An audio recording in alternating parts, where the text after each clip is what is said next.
Hello everyone, welcome back to the channel. आज हम 28 मार्च 2026 के इम्पॉर्टेंट करंट अफेयर एमसीक्यूज कवर करेंगे। अगर आप लोग किसी भी कंपटीशन एग्ज़ाम के लिए तैयारी कर रहे हैं तो आप लोग ये बहुत अच्छे से जानते हैं कि डेली बेसिस पे करंट अफेयर आपके लिए बहुत ज़्यादा इम्पॉर्टेंट हो जाता है। तो अगर आप लोग अपनी डेली करंट अफेयर कवर करना चाहते हैं तो आप हमारे चैनल को फॉलो कर सकते हैं, सब्सक्राइब कर सकते हैं। अगर आपको हमारे एमसीक्यू और साथ ही में उसका एक्सप्लेनेशन पसंद आए, समझाने का तरीका पसंद आए, तो आप वीडियो को लाइक कर सकते हैं और अपने उन फ्रेंड्स के साथ शेयर कर सकते हैं जो एग्ज़ाम की प्रिपरेशन कर रहे हों। तो शुरू करते हैं आज का हमारा 28 मार्च 2026 का current affair session. First question हमारा यहाँ पर है, 28 मार्च को दुनिया भर में पर्यावरण के प्रति जागरूकता के लिए कौन सा अभियान चलाया जाता है? Which global environment campaign is observed on 28 मार्च? तो यहाँ पर आपका ऑप्शन बी, अर्थ आवर यहाँ पर मनाया जाता है 28 मार्च को। यह हर साल मार्च के आखिरी शनिवार को मनाया जाता है। इसमें रात 8:30 से 9:30 बजे तक गैर ज़रूरी लाइटें बंद की जाती हैं। इसकी शुरुआत 2007 में सिडनी, ऑस्ट्रेलिया से हुई थी। इसका उद्देश्य बिजली बचाना और प्रकृति का संरक्षण करना है। WWF संस्था द्वारा इसका आयोजन किया जाता है। नेक्स्ट क्वेश्चन है हमारा, हाल ही में इसरो ने किस स्वदेशी सैटेलाइट को सफलतापूर्वक लॉन्च किया है? Which indigenous satellite was recently launched by ISRO? तो यहाँ पर आपका ऑप्शन ए EOS-08 करेक्ट हो जाएगा। यह एक अर्थ ऑब्जर्वेशन सैटेलाइट है।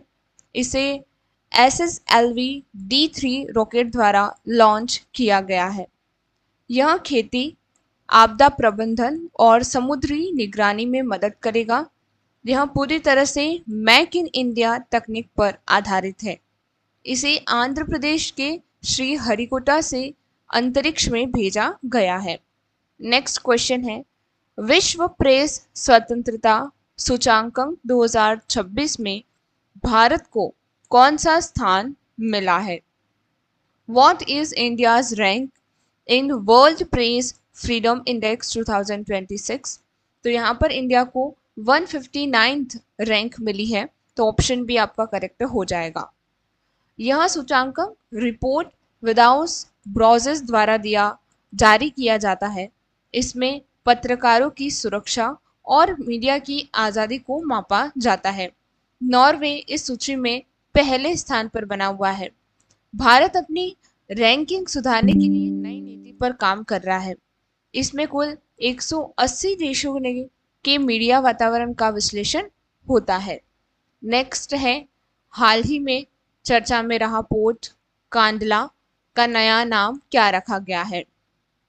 What is the new name of Port Kandla recently in news? तो यहाँ आपको ऑप्शन बी दीनदयाल बंदरगाह यानी दीनदयाल पोर्ट इसका नया नाम रखा गया है।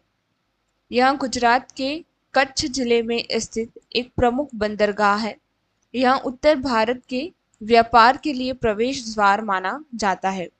यह एक टाइडल पोर्ट यानी ज्वारीय बंदरगाह की श्रेणी में आता है। हाल ही में यहाँ आधुनिक कार्गो हैंडलिंग की नई सुविधा शुरू की गई है। यह भारत के 13 प्रमुख बंदरगाहों में से एक है।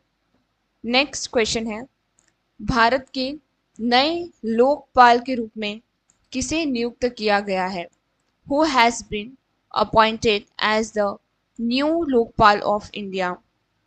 यहाँ option A justice AM Khanwilkar बिल्कुल करेक्ट हो जाएगा। वे भारत में दूसरे पूर्वकालीन लोकपाल अध्यक्ष बने हैं।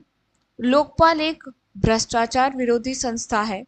उनकी नियुक्ति राष्ट्रपति द्रौपदी मुर्मू द्वारा की गई है। वे सुप्रीम कोर्ट के पूर्व न्यायाधीश रह चुके हैं। लोकपाल केंद्र सरकार के अधिकारियों के खिलाफ जांच कर सकते हैं। नेक्स्ट है, हाल ही में G20 के डिजिटल इकोनॉमिक ग्रुप की बैठक कहाँ संपन्न हुई है? Where was the G20 Digital Economic Group meeting held recently? यहाँ आपका ऑप्शन बी बेंगलुरु बिल्कुल करेक्ट हो जाएगा।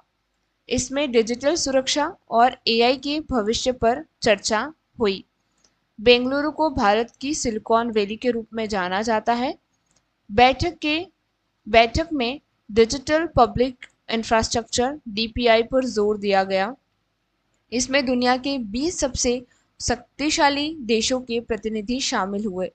इसका लक्ष्य वैश्विक स्तर पर डिजिटल साक्षरता को बढ़ाना है।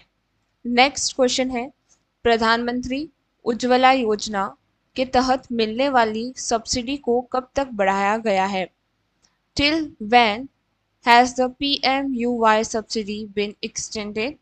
तो ये मार्च 2025 तक और आगे भी इसे बढ़ाया जा सकता है। यह योजना गरीब परिवारों को मुफ्त गैस कनेक्शन देती है। अब लाभार्थी को 300 प्रति सिलेंडर की सब्सिडी मिलेगी। इसका उद्देश्य महिलाओं को धुएं से मुक्त दिलाना है। अब तक 10 करोड़ से अधिक परिवार इससे जुड़ चुके हैं। पेट्रोलियम मंत्रालय इस योजना का संचालन करता है। नेक्स्ट क्वेश्चन है, हाल ही में किस देश ने फेसबुक और इंस्टाग्राम पर पूरी तरह प्रतिबंध लगा दिया है? Which country recently band Facebook and Instagram completely? तो यहाँ आपको ऑप्शन बी रूस यानी रशिया ने फेसबुक और इंस्टाग्राम पे कम्प्लीटली बैन लगाया है। यह फैसला सुरक्षा और डाटा गोपनीयता के आधार पर लिया गया है। रूस ने अपने खुद की सोशल मीडिया साइट्स को बढ़ावा दिया है। मेटा कंपनी को वहां चरमपंथी घोषित किया गया है। यूक्रेन विवाद के बाद से वहां पश्चिम ऐप्स पर कड़े नियम हैं। रूस अब अपना स्वदेशी इंटरनेट इकोसिस्टम बना रहा है। नेक्स्ट है, राष्ट्रीय टीकाकरण दिवस नेशनल वैक्सीनेशन डे भारत में कब मनाया जाता है? When is national vaccination day observed in India? Option B 16 मार्च को ये मनाया जाता है भारत के अंदर। हर दिन पहली बार 1995 में प्लस पोलियो के लिए मनाया गया था। इसका उद्देश्य जानलेवा बीमारियों से बचाव की जागरूकता फैलाना है। भारत अब यूविन पोर्टल से इसका रिकॉर्ड डिजिटल रख रहा है। मिशन इंद्रधनुष भारत का सबसे बड़ा टीकाकरण अभियान है। हाल ही में इस दिन कई नए स्वास्थ्य शिविर लगाए गए। लास्ट क्वेश्चन होगा आज का हमारा सेशन का। हाल ही में चर्चा में रहा सिक्किम का राजकीय पशु स्टेट एनिमल कौन सा है? Which is the state animal of Sikkim recently in the news? तो option B red panda Sikkim का स्टेट एनिमल है, याद रखिएगा। यह सिक्किम के ऊंचे पहाड़ी जंगलों में पाया जाता है। हाल ही में इसके संरक्षण के लिए नया प्रोजेक्ट शुरू हुआ है। यह मुख्य रूप से बांस की पत्तियों पर निर्भर रहता है। इसे अंतर्राष्ट्रीय स्तर पर इंजेंडर यानी संकटग्रस्त घोषित किया गया है। सिक्किम सरकार रेड पांडा उत्सव के जरिए पर्यटन को बढ़ावा देती है। आज के ये 10 प्रश्न आप सभी के लिए बहुत ही महत्वपूर्ण थे, क्योंकि ये स्टैटिक बेस्ड क्वेश्चन है। यहाँ से सीधे तौर पर प्रश्न एग्जाम में पूछे जा सकते हैं। तो अगर आपको क्वेश्चन पसंद आए हो तो आप कमेंट सेक्शन में बता सकते हैं। और हाँ, एक और चीज़, अगर आपको डेली बेसिस पे PDF चाहिए करंट अफेयर की और monthly current affair e books चाहिए हैं, तो आप हमें कमेंट सेक्शन में बता सकते हैं। हम आपको प्रोवाइड करवा देंगे। ज़्यादा से ज़्यादा कमेंट आने पर ही हम ई बुक को स्टार्ट करेंगे, ताकि स्टूडेंट ज़्यादा से ज़्यादा उसे खरीद सके और अपना एग्ज़ाम के लिए प्रिपेयर कर सके। आई होप आपको आज का लेक्चर पसंद आया होगा। Thank you very much for today.